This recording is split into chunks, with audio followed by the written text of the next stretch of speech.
Welcome back. हमारे साथ programme में शामिल हैं एतजाज एहसन साहब। गुफ्तगू को आगे बढ़ाते हैं। आपका व्यू क्या है? गुज़िश्ता रोज एक इम्पोर्टेंट केस की समाअत कर रहे थे चीफ जस्टिस काजी फाइज ईसा साहब। सुप्रीम कोर्ट में ये महकमा आबादी पंजाब मुलाजिम नजरसानी केस की समाअत हो रही थी और ड्यूरिंग दैट हियरिंग उनके बड़े अहम रिमार्क्स सामने आए, जहां पर वो कहते हैं कि जुडिशल जो वर्डिक्ट्स हैं, अदालती फैसलों की, वो कहते हैं मिसालों ने मुल्क का बेड़ा गर्क कर दिया है।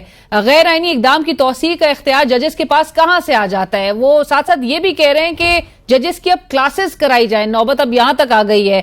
क्या वाकई जूरिस्प्रूडेंस अगर फॉलो नहीं करनी है एजाज साहब, तो फिर कॉमन लॉ क्यों अडॉप्ट करके बैठे हैं?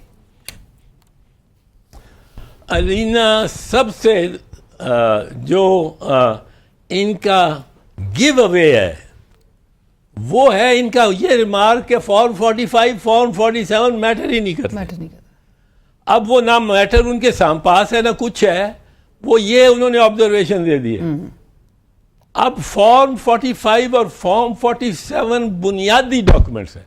ये जो इमरान खान कहता है कि फॉर्म 47 के एमएनए दुरुस्त कहता है, हर एमएनए मुस्लिम लीग नवाज का जो पंजाब से मुंतखब हुआ है उसका फॉर्म 45 वो है जिस कागज पे बड़े लंबी शीट पे हर पोलिंग स्टेशन और हर कैंडिडेट का हिस्सा और हर पोलिंग स्टेशन पे हर कैंडिडेट का क्या काउंट हुआ है। This should all add up to what is the total written in form 47। अब फॉर्म 45 और ये सारे कागजात, ये इलेक्शन जब हो जाती है, जब वोट पड़ जाते हैं, उसके बाद ये खलाई मखलूक आती है और खलाई मखलूक आके उनको चेंज करती है, ये डिस्ट्रॉय करती है। मेरे पास इसमें डॉक्यूमेंटेड प्रूफ है। मैं किसी दिन आपके साथ बैठ जाऊंगा, डॉक्यूमेंट्री प्रूफ दिखाऊंगा। अच्छा, वो सारे आके वो बदलते हैं और फॉर्म 45 भी तल्फ कर दी जाती है और फिर वो फॉर्म 47 लेके आप किसी को पूछते हैं, भाई तुम किस तरह जीते हो? मेरे अकाउंट जीता, मेरे सबसे ज्यादा वोट आए थे। कहाँ से आए थे? ये फॉर्म 45 देखे मेरा, वो 47 देखे, 47 दिखाते हैं, फॉर्म 45 नहीं दिखाते। अब ये इस मुल्क में कभी नहीं इलेक्शन फेयर हो सकता जब तक इन बैग्स को हम महफूज ना रखें। ये फॉर्म 45 काजी ईसा साहब किस तरह कह सकते हैं कि they don't matter? Form 45 form 47 को वो वेटेज नहीं दे रहे। और एजाज साहब, जो ये मैंने जो सवाल किया था जुडिशल लीगल प्रेसिडेंट्स और जुडिशल वर्डिक्ट्स के हवाले से, where he says that they can't be taken into account, वाकई सही है कि इनको कॉन्स्टिट्यूशनल मैटर्स को डिसाइड करते वक्त आप जुडिशल प्रेसिडेंट्स या लीगल प्रेसिडेंट्स को मद्देनजर नहीं रखना चाहिए? नहीं, इसमें तो it's called stare decisis. That which has been decided the court must follow. ये प्रिंसिपल है लैटिन में, स्टारे डिसाइसिस। अब ये तो हमारे कोर्ट में बहुत पुराना प्रिंसिपल चल रहा है और 200 साल से चल रहा है ये स्टारे डिसाइसिस। हाँ, लोग ये कहते हैं कि आप डिस्टिंग्विश कर सकते हैं एक प्रेसिडेंट को या नज़ीर को, या जो पहले आपके सामने एक मिसाल है, उसको आप अव्वल तो सुप्रीम कोर्ट का बेंच, जो कि उस बेंच से लार्जर नहीं है, वो 5 मेंबर जज बेंच की जजमेंट है, तो all 5 member benches are bound by it. 7 member bench जाके उसको ख़त्म कर सकता है।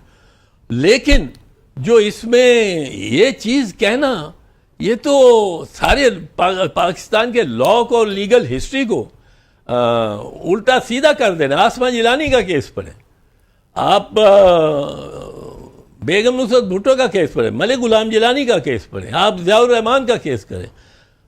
ये इनका, सॉरी ही इज राइंग। पर मैं एक बात, आपका प्रोग्राम ख़त्म ना हो जाए, एक मैं मजम्मत करना चाहता हूँ। मैं मजम्मत करना चाहता हूँ कि ये इन्होंने अब क्या किस तरफ जा रहे हैं। क्या इमरान खान, जिसको इमरान खान नहीं कह सकते, बानी तहरीके इंसाफ ही कह सकते, उसकी बहनों को भी गिरफ्तार कर लिया इन्होंने और पुलिस का रिमांड दे रहे हैं। जिस्मानी रिमांड पुलिस को दे रहे हैं। वो इन ख्वातीन ने डाका मारा हुआ है, इनसे आपने कोई मतलब है बम, न्यूक्लियर बम डिस्कवर करना है। It's shameful and they show इस तरह। और देखें ना, रिमांड एक्ट कस्टडी किसको देते हैं आप? कोर्ट की कस्टडी, कोर्ट को कस्टडी दें और उनको जेल में रखें। आई एम नॉट फॉर के उनको जरूरी करें, पर ये तो बेशर्मी की हद है जो कि नकवी और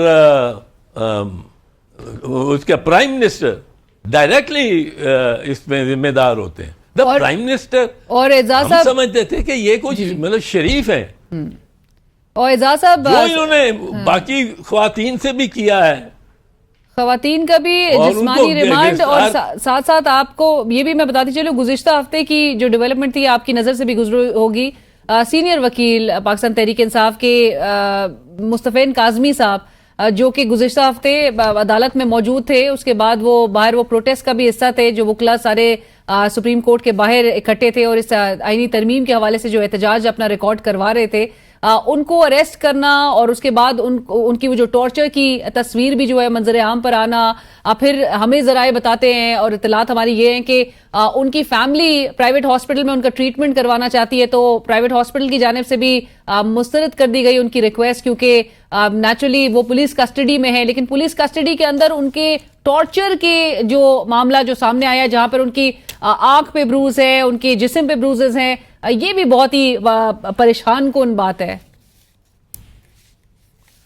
प्राइवेट हॉस्पिटल का रिफ्यूज़ल जो है, ये तो चैलेंज होना चाहिए मेडिकल काउंसिल में, एंड लाइसेंस कैंसिल होना चाहिए उनका। ए प्राइवेट हॉस्पिटल और any hospital can not refuse a patient, ये उनके एथिक्स में है, दे कैन नॉट, उनको तो खिलाफ होना चाहिए।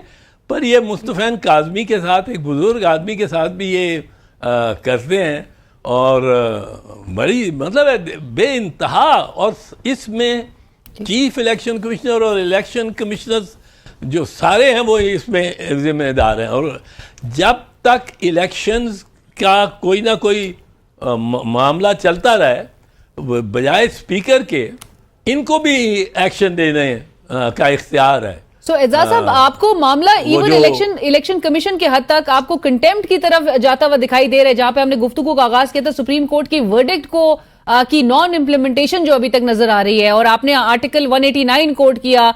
अगेन सुप्रीम कोर्ट के कोई भी डिसीजन जो है वो it should be binding on all other courts की जहां पे बात आती है। 190 कहते हैं all executive and judicial authorities throughout Pakistan shall act in aid of supreme court. Aid of तो आपको लग रहा है कि कंटेम्प्ट की तरफ मामला जाते हुए दिखाई देगा and supreme court can actually take it up? नहीं, ये काजी साहब तो नहीं लेगा। काजी साहब तो बड़ा बाय द वे, काजी साहब ने, मैं उस दिन सुन रहा था बहस इनके वकील की एक की जी, और इन्होंने, मेरा ख्याल है वो किसी ने काउंट बताया मुझे कि एक 100th टाइम हो गया उन्होंने, 1 century of saying to the lawyer, we will hold you in contempt. उन पे प्रेशर डाल रहे हैं कि आप बात ना बोलो ना, चुप करो, खामोश हो। अब जो आर्गुमेंट आपको एम्बैरेस करती है उस पर खामोश रहो, और फिर ये धमकी कि आप बोलोगे तो we'll commit you for contempt. So 100 time आप सीनियर लॉयर, एक सीनियर लॉयर को ये कह रहे हैं। राइट, मैं तो जब बैठा हूं उनकी अदालत में, उन्होंने किसी ना किसी को कहा है कि मैं कंटेम्प्ट में तुम्हें। Right, thank you so much Aijaz साहब, बहुत शुक्रिया, thank you for your time sir. But इसी के साथ ही बढ़ेंगे एक ब्रेक की तरफ, ब्रेक के बाद